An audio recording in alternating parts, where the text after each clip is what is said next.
Let me share with you my very non-marketing friendly acronym. So as I was thinking about how to describe my views, what labels should be used for these points, I struggled a little bit with the time I spent in preparation for today, thinking of something that was marketing friendly. All I had was M.A.G.C.C. M.A.G.C.C. I'll have to spend more time reworking it, make it a little bit more friendly, like tulips or facts or roses or provide. All those are memorable, easy, right? This acronym, not so easy to remember. One of the things I do like about this acronym is that it does follow that theological narrative, if you will. It follows the theological narrative of how we think about these things with regard to the order of salvation. Some of the acronyms didn't quite do that. They didn't quite follow that order of operations.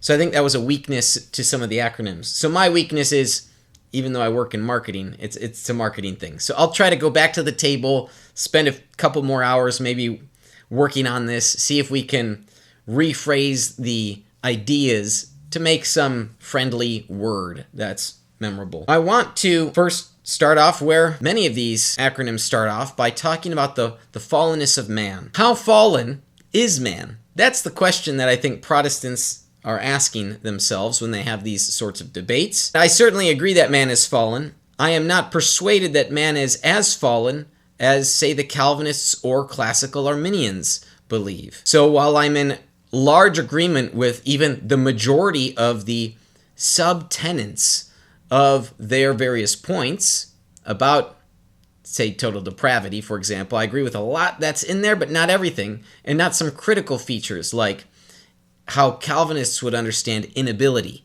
I wouldn't agree with that. So I'm certainly willing to say that man is fallen. I am also willing to say that there is this sense of original sin. Now, what do I mean sense and what do I mean original sin? Well, let's start with original sin. Original sin is really simply a collection of sub-doctrines. I haven't found that when we say the doctrine of original sin, there's no content except sub-doctrines. There's no content directly to that term, but rather it's a collection of sub-doctrines, such as mortality, the inheritance of a corrupted nature that's passed on from Adam to his posterity. The temptations, the propensity to sin is a part of that. Transmission, how is sin passed on? That's a key one. How is sin passed on?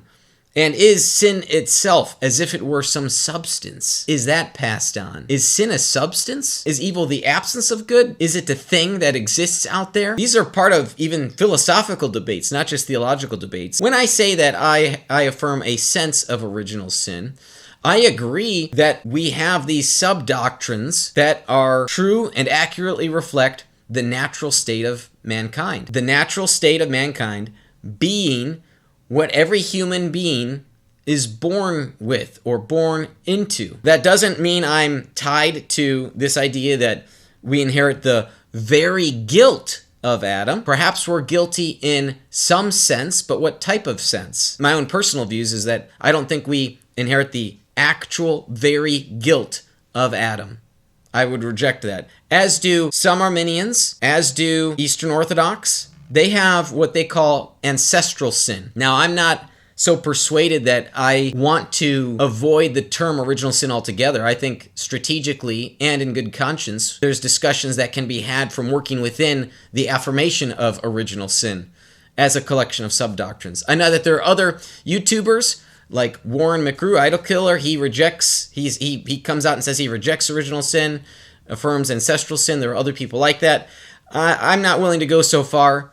I'm happy to stay content with the term and to play within the framing of the debate. So let us get into some Bible verses, because I do want to tackle a couple and point out some things that we should be thinking about when we use these biblical passages. When we use these biblical passages to support what we believe, we want to make sure we're not proof texting. And it's so common, especially when you look at some of the Reformation era creeds that will cite or reference biblical texts, and you go back and you check the biblical text and you're like, that doesn't mean what they think it means. It's just so obvious to us, perhaps because in many ways we do know more about the ancient world than the Reformation era thinkers did. We don't read that text that way. We understand the meaning to be different. And we're really trying not to impose our own meaning upon the text, but to draw the meaning out from the text. That's a good hermeneutical point of consideration. First passage I want to deal with here is Romans 5.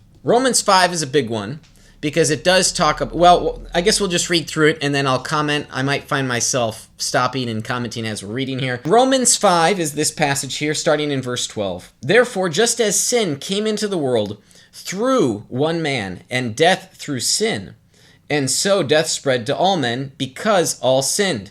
Now, there is a historical controversy related to Romans 5:12. I'm not going to get into that. I'm using the ESV, which doesn't have this outdated, inaccurate translation of "in whom all sinned." That's the Latin text that Augustine had, and some argue that it led to the aberrant views that he later espoused. I'm not going to get into that on today's show because we have a text, a translation that is faithful to the Greek here, because all sinned. Verse 13, for sin indeed was in the world before the law was given, but sin is not counted where there is no law. I mean, that's a peculiar thing to say if you were to hold onto this idea that humans inherit the very guilt of Adam. Paul says right here in 13b, but sin is not counted where there is no law. Verse 14, yet death reigned from Adam to Moses, even over those whose sinning was not like the transgression of Adam, who was a type of the one who was to come. All right, I got to pause here again. All right, so just so we're clear, I obviously can't get through the whole passage without giving some of my own commentary, so that'll just be the methodology.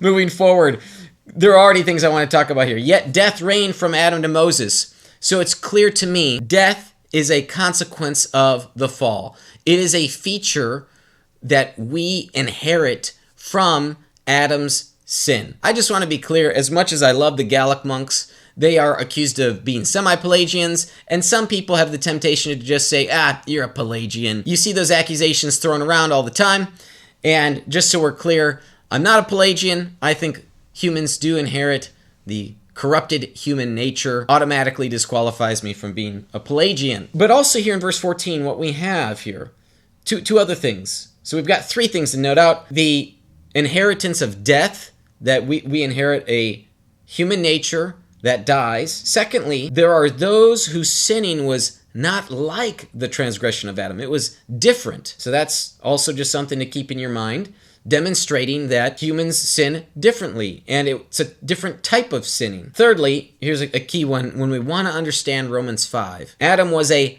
type of the one who was to come. Typology, very important. I think some people take the typology overboard. Certain people have an affinity for this style of hermeneutics, and they will go so far. I know Roman Catholics, for example, and some Protestants will even say that Mary was a type of the Ark of the Covenant, and they'll give various examples. They think Luke is trying to demonstrate this. I don't buy into that.